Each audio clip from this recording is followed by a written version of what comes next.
Vamos a retroceder un poquito. Hablamos del aparato coclear con el oído externo, medio, interno. Dijimos que las ondas de sonido van a hacer vibrar el tímpano va a hacer vibrar la cadena de huesecillos del oído, que a su vez va a hacer vibrar la endolinfa. Esa vibración es captada por los cilios del nervio auditivo, que lleva la información primero al tronco cerebral y después al tálamo y después a la corteza cerebral, a la primera circunvolución temporal donde está el área auditiva primaria. Esto es parte del oído medio e interno y la gama de sonidos que podemos escuchar, que va de 20 a 20.000 Hz. Mayormente la conversación normal se concentra en 400 a 3.000 Hz. Y aquí tenemos la unidad de medida de decibelios, ¿verdad? Que es, digamos, desde sonidos más leves, pasando por sonidos moderados, hasta sonidos que pueden causar ya un daño en la audición, ¿verdad? Pasando los 80 decibelios. Esta es una unidad de medida logarítmica, entonces quiere decir que 80 no es un poco más que 70, sino que es bastante más, ¿verdad? Es una unidad de medida logarítmica. En cuanto a cómo probamos en el paciente las vías auditivas, nos ponemos a 6 metros del paciente de costado, ¿verdad? Le pedimos que tape un oído, que cierre los ojos y le decimos algo en voz baja, ¿verdad? Hola. Eso tiene que poder escuchar el paciente. Si no escucha, ya sabemos que hay problemas. Como en todos los órganos de los sentidos, lo que queremos ver acá es si hay una variación entre antes y después de la lesión cerebral que tuvo el paciente, del ACV o del traumatismo craneoencefálico. Entonces lo que yo estoy buscando acá no es si el paciente escucha o no escucha bien precisamente, sino si ahora está escuchando menos después de su accidente cerebrovascular o después de su traumatismo craneoencefálico. Entonces estamos viendo si esa lesión cerebral afectó vías auditivas. Pero también se hace un estudio más específico que es la audiometría y podemos probar también el reflejo cócleo-palpebral, donde podemos hacer un golpe, ¿verdad? Y el paciente cierra los párpados. O el examen de conducción que se hace con un diapasón, ¿verdad? Hacemos vibrar el diapasón y podemos poner la puntita aquí en el hueso temporal o también arriba en la parte craneal. Y la transmisión va a sentir el paciente a través del aparato coclear, ¿verdad? Si el paciente no siente esa transmisión, entonces estamos hablando ya de una lesión de ese lado, ¿verdad? Justamente tuvimos un paciente con este problema, ¿verdad? En una de las prácticas. Esa información que viene por el nervio coclear va a entrar por el surco bulbo-protuberancial. Acá el 6, 7 y 8, ¿verdad? Entran por el surco bulbo-protuberancial. Entonces el 8 va a entrar acá al costado, al lado del 7. Y va a cruzarse al otro lado hasta los núcleos del nervio auditivo. Al cruzarse va a dejar unas estrías, ¿verdad? Como unos hilitos en la parte posterior del tronco cerebral, a lo que le llamamos estrías auditivas. A partir de aquí, a partir del tronco cerebral, acá tenemos, ¿verdad? El lugar donde se cruza los núcleos auditivos. A partir de acá va a subir hasta los tubérculos cuadrigéminos posteriores, ¿verdad? Cuerpos geniculados internos y tubérculos cuadrigéminos posteriores. Que los anteriores estaban relacionados a las vías visuales y los posteriores a las vías auditivas. En realidad estos núcleos son ya parte del tálamo, son núcleos del tálamo, entonces ahí va a terminar una neurona y va a comenzar otra que va a llevar la información hasta la primera circunvolución temporal al área auditiva primaria. Entonces tenemos aquí en uno el área auditiva primaria, ¿verdad? Esto va a pasar al área de interpretación auditiva y después la conexión con el área motora del habla, ¿verdad? Son las áreas del lenguaje y dijimos que esto tenemos en el hemisferio dominante, no en los dos lados. Si yo escribo con mi mano derecha, esto está solamente en el lado izquierdo.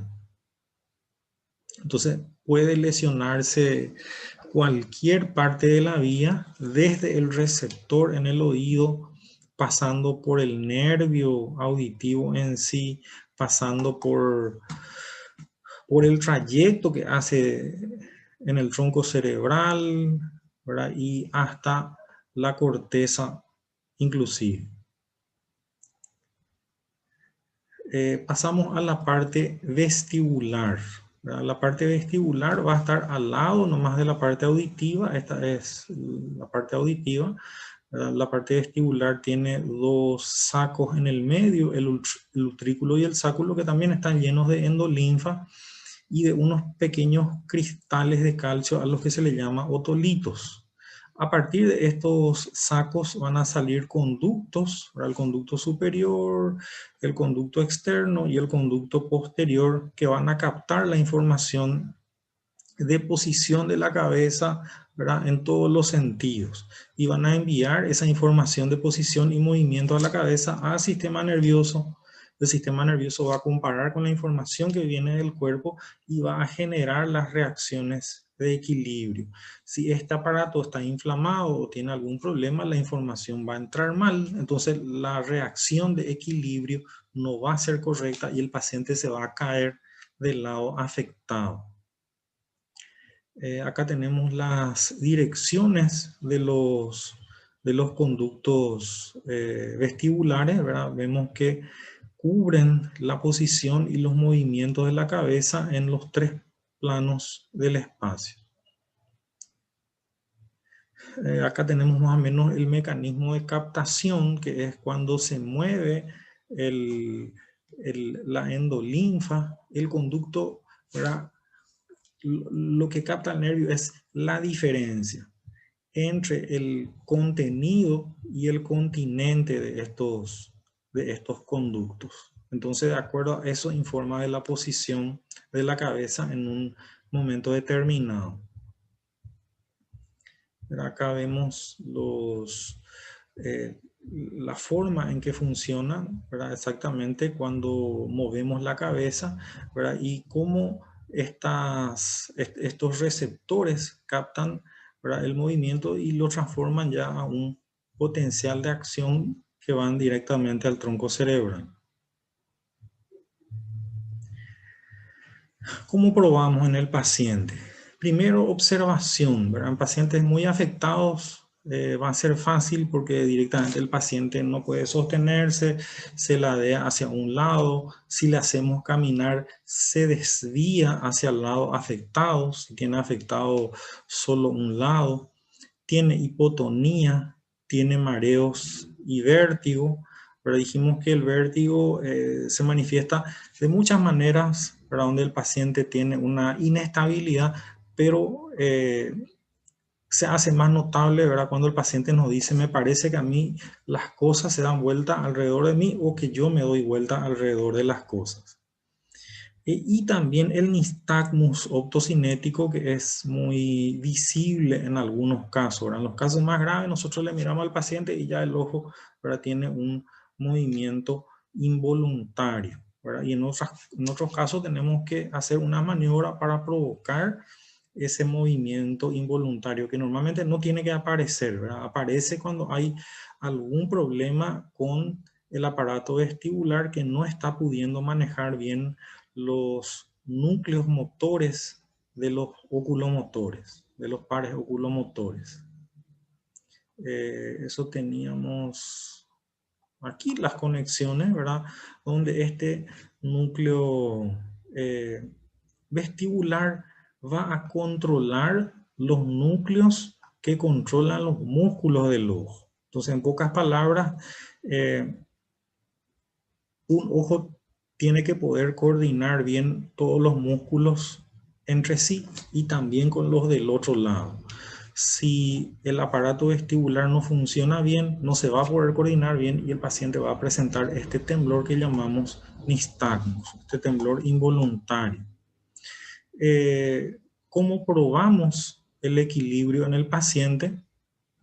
Con estabilidad en distintas posiciones. Dijimos, si es muy grave el paciente sentado ya se va a ir cayendo hacia un lado, ¿verdad? Si está mejor, le hacemos parar, le pedimos que acerque los dos pies para cerrar la base de sustentación y que quede con los ojos cerrados por un minuto. ¿Verdad? Un minuto que tenemos que controlar por reloj. Si a los 55 segundos se desestabiliza, igual es positivo el signo de Romberg. Y aquí hacemos un estándar, que es los pies bien juntos y uno sensibilizado cuando tenemos alguna duda. No sé si el paciente tiene o no tiene un pequeño síndrome vestibular, entonces le pedimos que ponga un pie delante del otro y la base de sustentación ya es una línea nomás, ¿verdad? Y es mucho más difícil mantener el equilibrio. Eso le llamamos signo de Romberg sensibilizado. Otra prueba que se hace también es el signo de la estrella de Babinski, donde le pedimos al paciente que camine 5 pasos hacia adelante y 5 pasos hacia atrás sucesivamente. Si hay lesión, por ejemplo, del lado derecho, se va al caminar hacia adelante se desvía hacia la derecha, pero al caminar hacia atrás se desvía hacia la izquierda. Hacia la derecha, hacia la izquierda. Entonces va formando una estrella de 5 puntas. Bueno. Y la marcha con los ojos abiertos y marcha con los ojos cerrados. Pero por supuesto, si con los abiertos ya vemos que hay alteración, ni siquiera hace falta hacer la marcha con los ojos cerrados. Vemos cómo se manifiesta el equilibrio, ¿verdad? En todas las posiciones, porque el equilibrio se manifiesta desde la estabilidad que tiene el paciente acostado, pasando por sentado, 4 puntos, parado y caminando, ¿verdad? El signo de Romberg que estamos hablando, ¿verdad? Es lo más típico para evaluar equilibrio. Lo único que tenemos que tener en cuenta acá es que cuando hay un signo de Romberg positivo, no solamente puede ser en un paciente con síndrome vestibular, puede ser también en un paciente con síndrome cerebeloso, porque vimos que el cerebelo tiene una conexión directa con el aparato vestibular, y también puede ser por lesión propioceptiva, ¿verdad? Porque no está llegando bien la información de la posición y las partes corporales, ¿verdad? Entonces podemos tener un signo de Romberg positivo cuando hay lesión de cualquiera de las estructuras primarias del equilibrio y coordinación, o sea, aparato vestibular, cerebelo o vías de sensibilidad profunda. ¿Sí? El paciente se puede desestabilizar si hay lesión de un lado hacia ese lado o si la lesión es bilateral, ¿verdad? O por ejemplo una lesión central puede ser también hacia adelante o hacia atrás. Acá vemos un signo de Romberg positivo, pero en este caso no es por lesión del aparato vestibular, sino por una lesión en la parte posterior de la médula espinal, por donde corren las vías propioceptivas, ¿verdad? Esto le llamamos ataxia sensorial, ¿verdad? Es una lesión en las vías propioceptivas, o también se puede dar en un paciente con accidente cerebrovascular, en donde se cortan las vías propioceptivas que están yendo a un hemisferio. A veces el problema es que los otolitos entran dentro de los conductos semicirculares, entonces hay maniobras donde se procura volver ese otolito a su lugar, ¿verdad? Le llamamos maniobras de posicionamiento, ¿verdad? Si es ese el problema. Acá vemos las conexiones centrales, ¿verdad? Donde el el aparato vestibular va a controlar los núcleos motores de los pares craneales que manejan el ojo, del 3, el 4 y el 6. Por supuesto, si no anda bien el aparato vestibular, entonces tampoco el paciente puede coordinar bien los ojos y ahí aparecen nistagmos. Acá lo mismo. Y finalmente, ¿verdad?, esta información termina en la primera circunvolución temporal también, ¿verdad? Porque la auditiva terminaba en la primera circunvolución temporal y esta vestibular termina en una región un poquitito más alta, ¿verdad?, acá en la zona que estamos viendo en rojo. Eso quiere decir que aunque la mayor parte del equilibrio es automático, ¿verdad?, nosotros también sabemos conscientemente si en un momento determinado estamos en un equilibrio o si no estamos por caer. Esa parte consciente se capta en la primera circunvolución temporal. Habíamos dicho que la corteza se relaciona con la conciencia. Entonces, para que yo sea consciente de cualquier sensación, tiene que llegar a la corteza. Entonces, la sensación del equilibrio también llega a esta zona de la corteza, en la primera circunvolución temporal.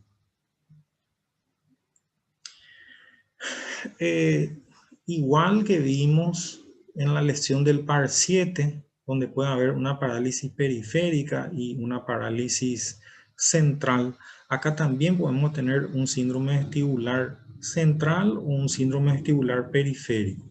Un síndrome vestibular central se presenta cuando hay lesión del sistema nervioso central. Por ejemplo, se pueden lesionar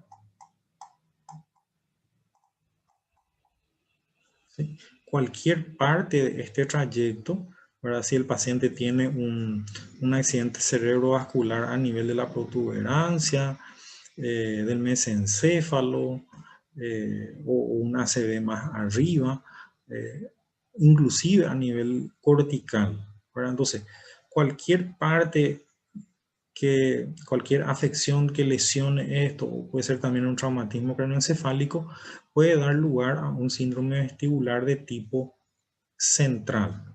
Ahora, si lo que se lesiona es estrictamente el aparato coclear, entonces o el nervio en sí, yo tengo una lesión periférica, ¿verdad?, del receptor o del nervio en sí. En estos casos, ¿verdad?, hay algunas diferencias que tenemos que tener en cuenta. En el periférico, una cosa muy llamativa es que como está muy junto el aparato vestibular y el aparato auditivo, entonces generalmente se afectan juntos. O sea, el paciente tiene problemas auditivos, puede escuchar poco, puede tener un zumbido y a la vez tener problemas vestibulares, ¿verdad? Se ocasiona principalmente por movimientos bruscos de la cabeza, de intensidad acusada, es más bien giratorio, y es corto. O sea, en un momento que dura segundos, minutos, horas, el paciente puede estar con ese síndrome vestibular y sentirse muy angustiado, ¿verdad? Pero después pasa. Entonces es episódico o paroxístico, ¿verdad? Y también tiene signos vegetativos frecuentes. O sea, el paciente puede tener ganas de vomitar, de hecho puede vomitar al final, ligeramente se siente mejor con eso, se le puede erizar los pelos, ¿verdad? A esto le llamamos síntomas vegetativos, porque hay conexiones a nivel del tronco cerebral de los núcleos vegetativos con los núcleos que manejan estas funciones. Con respecto al central es más lento, la intensidad es más leve, ¿verdad? Hay un mareo o inestabilidad que es más bien permanente. O sea, acá no tenemos como en el periférico que se presenta de forma episódica o paroxística, sino es más bien frecuente, ¿verdad? Es variable, a veces puede ser más, a veces menos, es continua, generalmente progresiva, ¿verdad? Y los síntomas vegetativos son escasos. Hay escasa relación con influencia postural. Un ejemplo que vimos de esto en las prácticas es con la chica que tenía esclerosis múltiple. En esa chica que examinamos, vimos que ella tenía problemas de equilibrio, presentaba también un poco de nistagmus, ¿verdad? Y es por lesión del sistema nervioso central, porque en la esclerosis múltiple tenemos una lesión de la mielina del sistema nervioso central. Entonces, este es un ejemplo de esta chica, ¿verdad? El problema que estaba teniendo es un ejemplo de un síndrome vestibular de tipo central. Y por otra parte, en otro de los grupos vimos una de las estudiantes que presentó también un nistagmus en una de las pruebas, ¿verdad? Y en ella es del tipo periférico. Hay varios medicamentos para tratar esto que tratan más bien la sintomatología. En nuestro país, en caso periférico, se utiliza mucho vasomotal, por ejemplo, que lo que hace es mejorar la irrigación del aparato vestibular para que vaya funcionando mejor. Ahora, generalmente el síndrome es rebelde, tarda mucho tiempo. Hay momentos en que el paciente está mejor y después empeora. A largo plazo va mejorando, pero es una cuestión de meses, años, inclusive la mejoría gradual del paciente. En el caso periférico, de lesión periférica, lo que más se presenta es lo que se llama vértigo posicional paroxístico benigno, que tiene muchas causas. Pueden ser canalolitiasis posterior a un traumatismo, puede ser un estrés intenso o puede ser también patología de la columna cervical. El problema es que si el paciente tiene patología a nivel cervical, por ejemplo, artrosis o artritis, la vascularización que está subiendo, o sea, la sangre que está subiendo por las arterias vertebrales se vuelve sinuosa. No hay una buena circulación a nivel de las arterias vertebrales. Y generalmente si el paciente gira la cabeza, ¿verdad?, va a tensar más esa arteria y va a irrigar menos. Entonces, generalmente el paciente puede sentir visión borrosa, mareo, porque como las vertebrales irrigan más bien la parte posterior, incluyendo los núcleos vestibulares y el cerebelo, ahí se presenta esa sintomatología. Dependiendo de qué exactamente es lo que tiene el paciente, si tiene los otolitos fuera del lugar, se utilizan las maniobras de reposicionamiento, ¿verdad? Si es por traumatismo craneoencefálico, reposo y antivertiginosos, ¿verdad? Si es secundaria a un estrés intenso, ¿verdad?, también psicoterapia y algunos relajantes, ¿verdad? Y si es por causa de la columna cervical, acá fisioterapia de la columna cervical y en algunos casos la aspirina también puede ayudar a mejorar la circulación. Entonces es cuestión de ir viendo primero el diagnóstico, que a veces es lo más difícil de hacer, porque en la gran mayoría, estamos hablando de más del 90% de los pacientes que tienen vértigo paroxístico, no se encuentra la causa. O sea, se hace la resonancia, la tomografía, las pruebas y generalmente no sale nada, ¿verdad? Si sale una inflamación, bueno, ahí ya estamos contentos porque ya sabemos qué es, ¿verdad? Pero en la mayoría de los casos no se sabe y también, como dice su nombre, es benigno. O sea, si yo no encuentro dentro del sistema nervioso una lesión como la que puede tener una paciente con esclerosis múltiple o con ACV o con un traumatismo craneoencefálico, ¿verdad?, estoy contento porque estoy descartando eso, ¿verdad? Y lo que me queda es el vértigo posicional paroxístico benigno, que como dijimos es muy rebelde, tarda en mejorar, pero tampoco no conlleva ninguna gravedad en sí. Algunos puntos clave que tenemos que tener en cuenta. La exploración de las desviaciones corporales nos muestra cuál es el oído hipofuncionante al lateralizarse el cuerpo de ese lado. Realmente el paciente tiende a caer del lado afectado. Pero si es de origen central, las causas más frecuentes pueden ser tumoral, vascular y desmielinizante. El caso de la esclerosis múltiple es desmielinizante.